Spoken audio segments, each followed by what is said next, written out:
నువ్వు ప్రిన్సెస్ రోజా, నా భార్యనే, ప్రిన్సెస్, యువరాణి.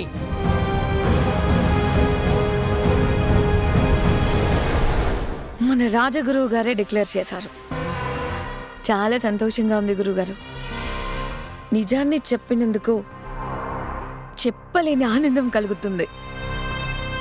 మావయ్య, ఇక నన్ను యువరాణిని చేసేయండి.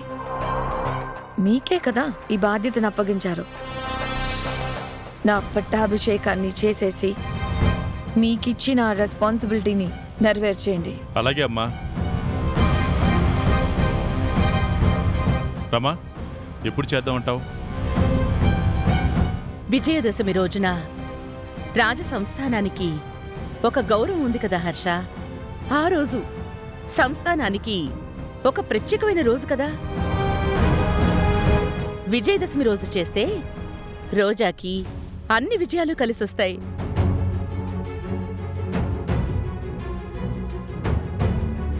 వచ్చే విజయదశమి రోజునే రోజాని యువరాణిని చేసేసి పట్టాభిషేకం చేసేద్దాం.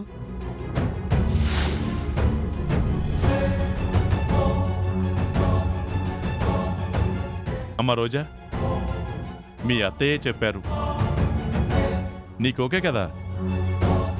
ఓకే మావయ్య. విశ్వేశ్వరరావు గారు అంతా చూశారు, విన్నారు. మీకు ఇంకేమీ డౌట్స్ లేవు కదా? నేను యువరాణిని కాదని మీరు మళ్ళీ అనడానికి? లేదు రోజా గారు, నాకు ఇక ఎటువంటి అనుమానాలు లేవు.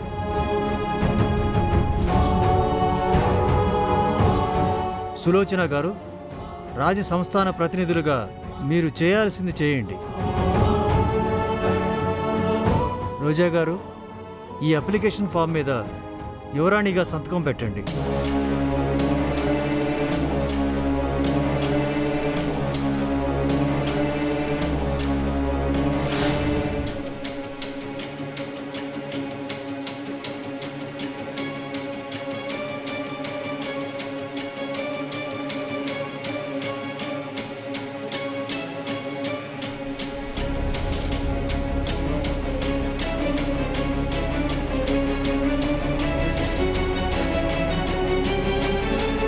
అరుణ్, నీ భార్య యువరాణిగా డిక్లేర్ అయిపోయిందిరా.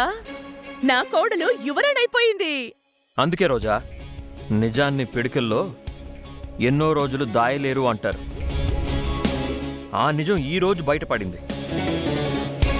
మీ ఇద్దరి జీవితంలోనే కాదురా, మన కంఠమనేని వంశానికే ఈ రోజు మర్చిపోలేని రోజు. రోజా గారు, ఒక ముఖ్యమైన విషయం. ఏంటి సులోచన గారు, చెప్పండి. మీరు యువరాణి అని తేలిందానికే మీ సంతకం తీసుకున్నాం. మీకు పట్టాభిషేకం అయ్యేంత వరకు మీకు యువరాణిగా ప్రమాణ స్వీకారం అయ్యి సింహాసనం మీద కూర్చున్న తర్వాతే యువరాణిగా కొల్హాపూర్ రాజ సంస్థానంపై సర్వ అధికారాలు మీకొస్తాయి. అప్పుడే సర్వ హక్కులు మీకొస్తాయి. హర్షవర్ధన్ గారు, ఇక మేము సెలవు తీసుకుంటాం. మంచిదండి.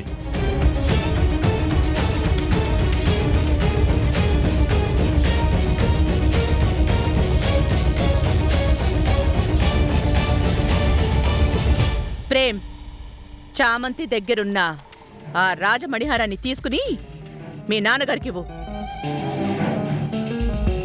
ఆ బాధ్యత హర్షదే కదా. మళ్ళీ ఏమైనా అయ్యింది అంటే మీ నాన్న మీదకొస్తుంది. తీసుకునివ్వు.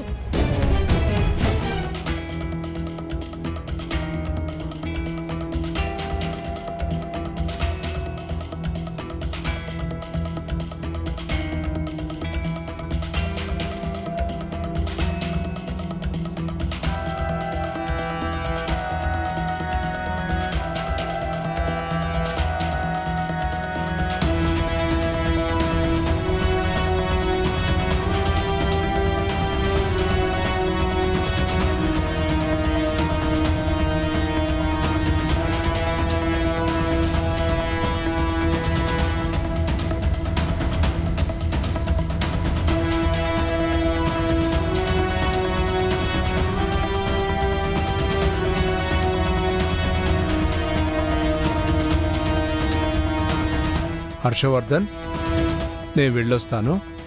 సరే గురువుగారు.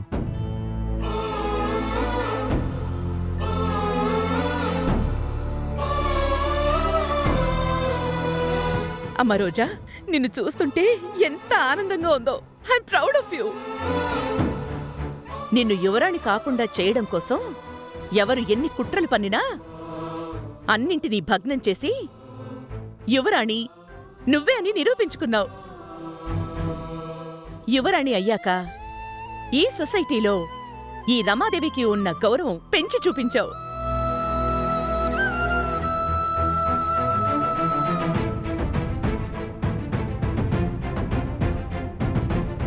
వచ్చే విజయదశమి రోజున జరగబోయే నీ పట్టాభిషేకాన్ని మామూలుగా చేయను. 2 తెలుగు రాష్ట్రాల్లో ఎక్కడ చేయని విధంగా ఒక మహా ఉత్సవం జరిపిస్తాను. వచ్చే విజయదశమి రోజు మర్చిపోలేని విజయదశమిని చేస్తాను. థ్యాంక్స్ అత్తయ్య.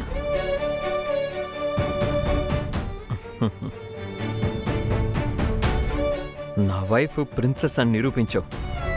లవ్ యూ రోజా. గురుగారు, చామంతి, లేమ్మా. ఏంటమ్మా నీ సమస్య? గురుగారు, మిమ్మల్ని ప్రశ్నించే స్థాయి నాది కాదు, కానీ తప్పట్లేదు. నువ్వేం అడగాలనుకున్నా అడగొచ్చమ్మా. రోజా రాజ సంస్థానానికి వారసురాలు కాదు అనేది మీకు తెలుసు, కానీ యువరాణి తనే అని చెప్పారు. ఎందుకు గురువుగారు? తను 6 పరీక్షలు దాటుకొని వచ్చింది కదమ్మా. పరీక్షలు దాటుకొని వచ్చిన వారు యువరాణి అని రాజగ్రంథంలో నువ్వే లిఖించావు కదా.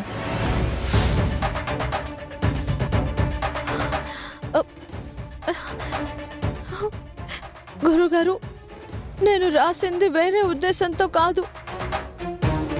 అందులో నాకే దురుద్దేశం లేదు. చామంతి, నువ్వు రాయలేదమ్మా. ఆ 6 పరీక్షల్ని నీ చేత రాయించింది ఆ భగవంతుడమ్మా. ఆ భగవంతుడే నీ చేత రాయించాడు. నీలో సాక్షాత్తు ఆ శక్తి స్వరూపిణి పార్వతీమాతే ప్రవేశించిందమ్మా. అక్షరాలలో చదువుల తల్లి సరస్వతీదేవే వచ్చిందమ్మా. నీ ఆలోచనల్లో శ్రీ మహాలక్ష్మీదేవే ప్రవేశించిందమ్మా.